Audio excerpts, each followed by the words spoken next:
เลยค่ะกินข้าวเนาะนี่ไปกินข้าว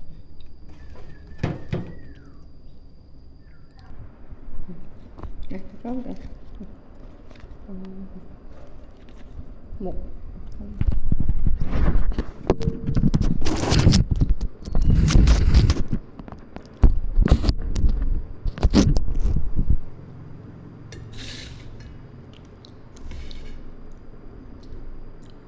กินน้ำลงคอกันเนาะเห็นว่าก่อนกินข้าวในตรงถ้ากินจอกหนึ่งก่อนนอนก็กินจอกหนึ่งตื่นมาก็กินจอกหนึ่งก่อนอาบน้ำก็กินจอกหนึ่ง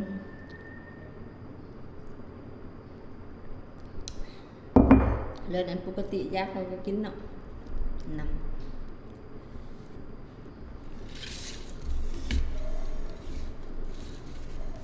ก็นี่หมกเป็ดเนาะขอบใจเด้อขอบใจพี่น้องเพิ่นเอาอันเขามาให้กินเนาะมันเป็นเมืองเฟื่องเพิ่นให้พี่น้อง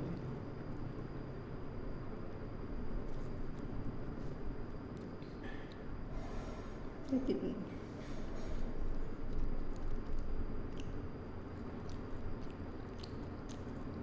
ครับ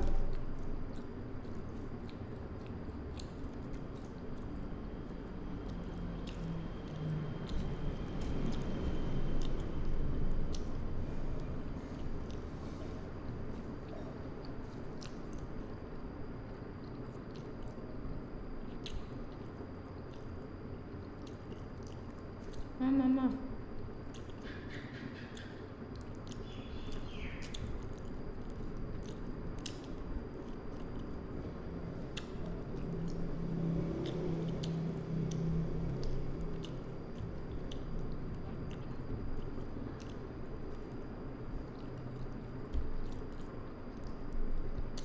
ตอน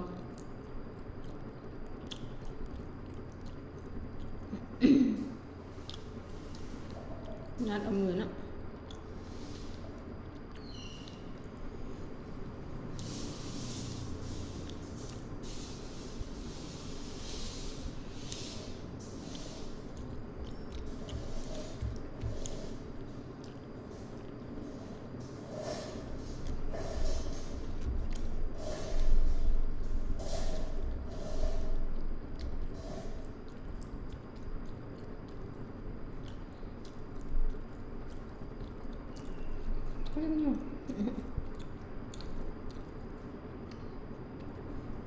ติดมือ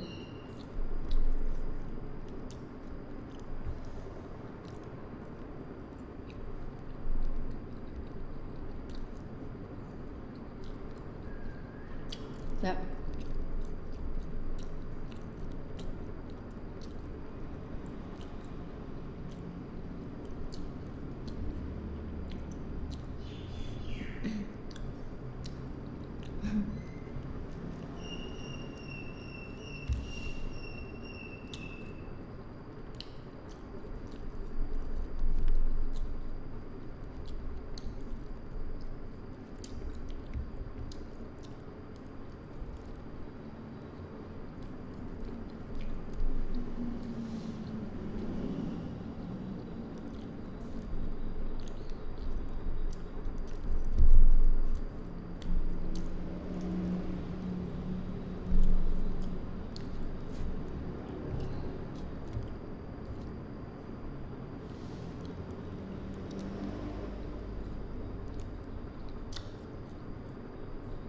แบบ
เนี่ยกระโบเด็ดแท้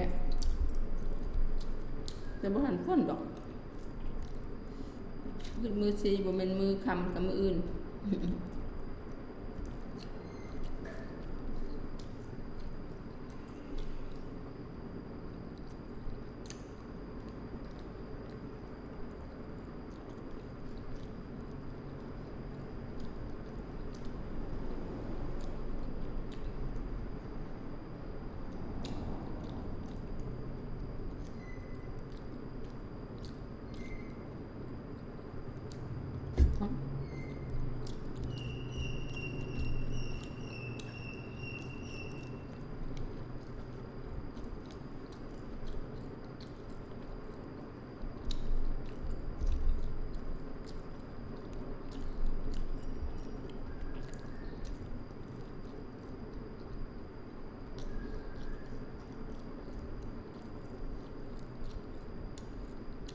ข้าม